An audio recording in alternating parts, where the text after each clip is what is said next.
तो माइक्रोसॉफ्ट का सर्वर ठप होने पर पूर्व केंद्रीय मंत्री राजीव चंद्रशेखर ने क्या कुछ कहा, आपको सुनाते हैं।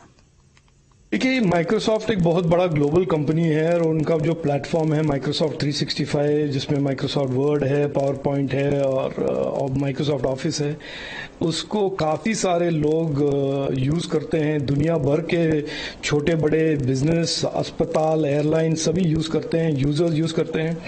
और जब ऐसा एक बड़ा प्लेटफॉर्म, ग्लोबल प्लेटफॉर्म में कोई प्रॉब्लम आता है, बहुत सारे कठिनाइयाँ और डिसरप्शन तो होता ही है। हम देख भी रहे हैं आज एयरलाइंस जो माइक्रोसॉफ्ट यूज़ करते हैं उनके बुकिंग्स, रिजर्वेशन सिस्टम्स ऑफलाइन हो गए हैं। ग्लोबल एयरलाइंस को यही तकलीफ हो रहा है। तो मैं मानता हूँ ये बहुत ही एक once in a lifetime जैसे एक एपिसोड। मेरे 30 साल के टेक्नोलॉजी के जीवन में ऐसा कभी नहीं देखा कि ऐसा एक ग्लोबल आउटेज मैंने देखा है कि कभी कभी गूगल आउट होता है या ट्विटर आउट होता है या फेसबुक कभी कभी डाउन हो जाता है, लेकिन एक ऐसा बड़ा प्लेटफॉर्म जिस पर बहुत सारे बिजनेसेस, बहुत सारे यूजर्स उनके 24/7 उनके दिन की काम के लिए वो डिपेंड करते हैं, इसका ऐसे आउटेज मैंने कभी नहीं देखा। और मैं मानता हूं कि माइक्रोसॉफ्ट में मुझे पूरा यकीन है कि सरकार, हमारे भारत सरकार उनके साथ संपर्क में है और माइक्रोसॉफ्ट जल्द ही इसको वापस ऑनलाइन लेकर आएगा। अब भोपाल एयरपोर्ट पर भी टिकटों को लेकर परेशानी हो रही है। भोपाल एयरपोर्ट के डायरेक्टर रामजी अवस्थी ने क्या कुछ कहा, आपको सुनाते हैं। एयरक्राफ्ट ऑपरेशन सामान्य रूप से चल रहे हैं। एयरक्राफ्ट ऑपरेशन से कोई ये सर्वर का वास्ता भी नहीं है। हाँ, हालांकि जो कुछ एयरलाइंस जैसे इंडिगो, आकाशा ने एप्लीकेशंस कुछ उन्होंने अपनी सुविधा और पैसेंजर सुविधा के लिए होस्ट कराए थे किसी सर्वर में, माइक्रोसॉफ्ट का जो सर्वर होगा उस सर्वर में शुरू उनके एप्लीकेशन रन करने में कठिनाई है, लेकिन बाकी ऑपरेशन सभी चल रहे हैं। मैनुअल रूप से उनके जो बोर्डिंग कार्ड और ये जो हो रहे हैं सब मैनुअल रूप से जारी किए जा रहे हैं, कोई दिक्कत नहीं। तो सर्वर में खराबी को लेकर साइबर एक्सपर्ट पवन दुग्गल क्या कह रहे हैं, सुनिए।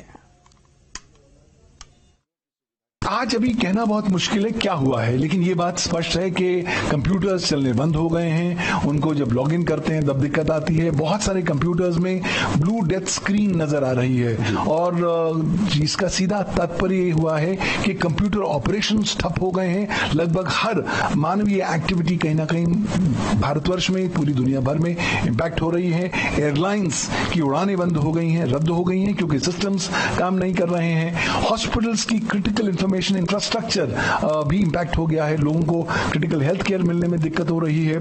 टेलीविजन चैनल्स अपने पूरी तरह से सिग्नल्स ब्रॉडकास्ट नहीं कर पा रहे। कॉर्पोरेट इंडिया अपना काम नहीं कर पा रहा है क्योंकि सिस्टम्स ऑपरेट नहीं हो रहे, डेटा को एक्सेस नहीं किया जा रहा। तो चारों ओर मैं देख रहा हूं कि इस तरह के एपिसोड से एक प्रभाव नजर आता है। भारत को कैसे प्रभाव? और देखिए, जिस खबर का इंतजार था वो खबर आ गई है। माइक्रोसॉफ्ट का बयान सामने आ गया। सर्वर डाउन होने पर क्राउड स्ट्राइक सर्विस में परेशानी है, ये बात कही है माइक्रोसॉफ्ट ने। क्राउड स्ट्राइक सर्विस में परेशानी है, जल्द परेशानी को ठीक कर लिया जाएगा, ये बात कहता नजर आया माइक्रोसॉफ्ट का बड़ा बयान सामने आया है। क्राउड स्ट्राइक सर्विस में परेशानी है और इस क्राउड स्ट्राइक सर्विस को जल्द ही ठीक कर लिया जाएगा। बड़ी खबर, बड़ी जानकारी, माइक्रोसॉफ्ट का बयान सामने आ गया है। और चलिए जरा आपको ग्राफिक्स के जरिए बताते हैं कि किन किन सेवाओं पर माइक्रोसॉफ्ट का सर्वर ठप होने से असर पड़ा है। एयरपोर्ट, टीवी चैनल्स, बैंकिंग, इन पर असर पड़ा है। इसके अलावा corporate offices, stock exchange, railway, airports, TV channels और बैंकिंग सिस्टम पर इसका असर पड़ा है। कॉर्पोरेट ऑफिसेज में, स्टॉक एक्सचेंज में, रेलवे में, एयरपोर्ट पर टीवी बैंकिंग सर्विस, क्योंकि ऑस्ट्रेलिया एक टीवी चैनल्स को बंद हो गया, उसका प्रसारण नहीं हो पा रहा है।